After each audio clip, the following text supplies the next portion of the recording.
Hey there, curious minds and seekers of knowledge. Get ready to embark on an intellectual adventure like no other, as we buckle up to dissect the classic tale of Genesis chapter 7. You know the one I'm talking about.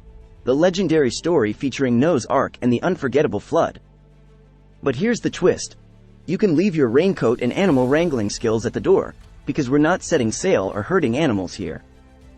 Instead, we're diving headfirst into the depths of this ancient narrative armed with modern analogies and just a pinch, okay, maybe a handful, of playful sarcasm. For reference, let's start with a reading of Genesis chapter 7, the New International Version. The Lord then said to Noah, "Go into the ark, you and your whole family, because I have found you righteous in this generation.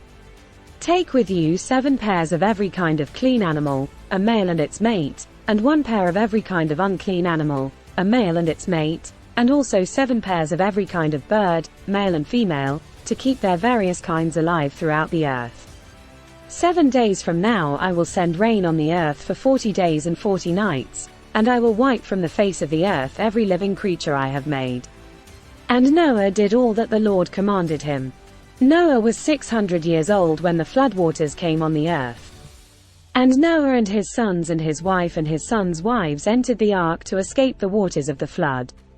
Pairs of clean and unclean animals, of birds and of all creatures that move along the ground, male and female, came to Noah and entered the ark, as God had commanded Noah.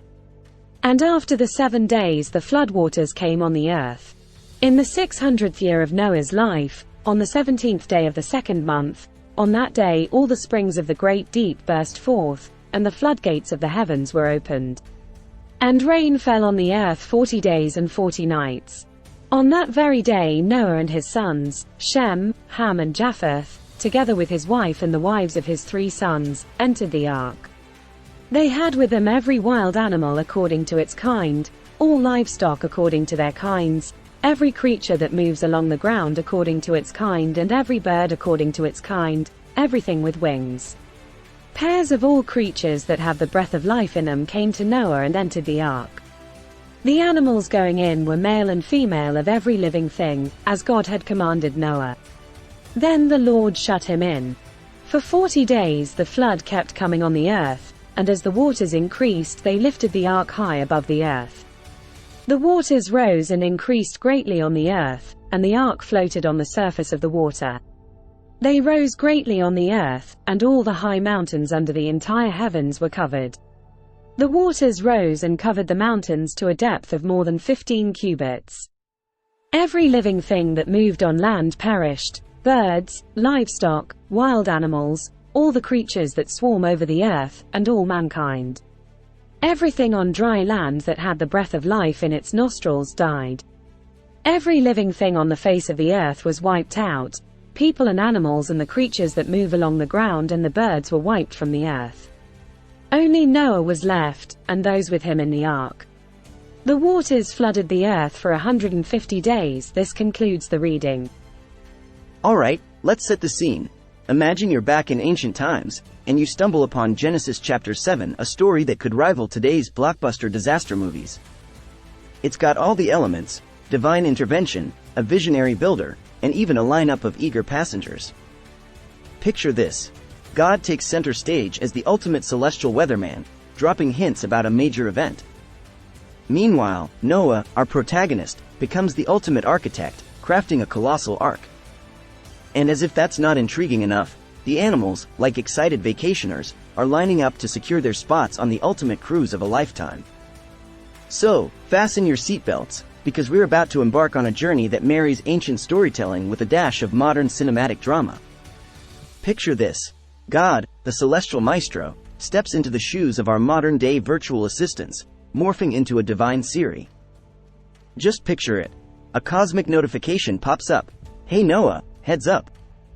There's a colossal flood heading your way. Consider packing an umbrella, and maybe a boat, too." It's as if this ancient narrative is giving a nod to our contemporary weather apps, yet with an awe-inspiring, divine twist. The Almighty's tech-savvy approach transcends time, offering early weather forecasts that could rival any of today's sophisticated meteorological systems. Who needs a smartphone when you have a celestial being sending personalized flood alerts? Noah's Ark. Well, That's like the original DIY project of all time. Imagine this: Noah channeling his inner Elon Musk, going all out to create a monumental floating masterpiece. It's as if he's embarked on a prehistoric SpaceX mission, constructing the ultimate Noah's colony, to shield humanity from the impending biblical storm. Just picture it: a visionary inventor, gathering materials, wrangling animals, and engineering a mobile haven that could put modern architects to shame. Forget your typical backyard projects.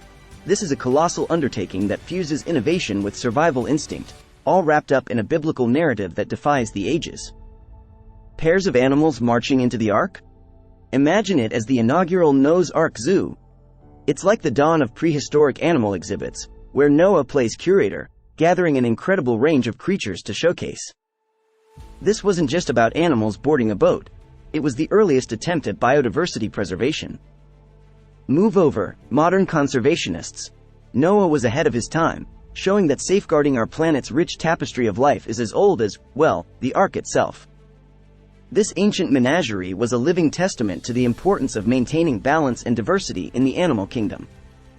The original conservation program, if you will, a stunning reminder that even in the ancient world, the call for preservation was loud and clear. So, for a solid 40 days and nights, it rained cats and dogs, quite literally. Think of it as the ultimate binge-watching session, but instead of your favorite TV series, it's water pouring from the heavens. Imagine cozying up on the ark, waiting for the rain to subside, much like how you'd hunker down for a TV marathon. Popcorn? Nah, this time it's water instead, and Netflix should definitely take notes on how to keep an audience engaged, even during a watery saga of biblical proportions. It's as if nature itself decided to deliver a captivating cinematic experience, with Noah and his crew waiting for the grand finale, a dramatic end to the ultimate waterlogged binge watch. Finally, as the floodwaters bid their retreat, it's akin to the dazzling grand opening of Noah's Ark Resort. Just picture it: animals stepping out with a newfound elegance, having enjoyed a water spa treatment of epic proportions. With the dampness of the floodwaters gone, they emerge looking and smelling their absolute best. It's almost like they've been pampered at the world's first ever post-apocalyptic animal spa. And what's next? Well, they're primed for the spotlight, strutting their stuff down an imaginary runway in the ultimate animal fashion show. Move over, Project Runway. This is the original style extravaganza, where animals, after their aquatic adventure, demonstrate that even in the wake of a catastrophe, they can still rock some serious post-flood couture.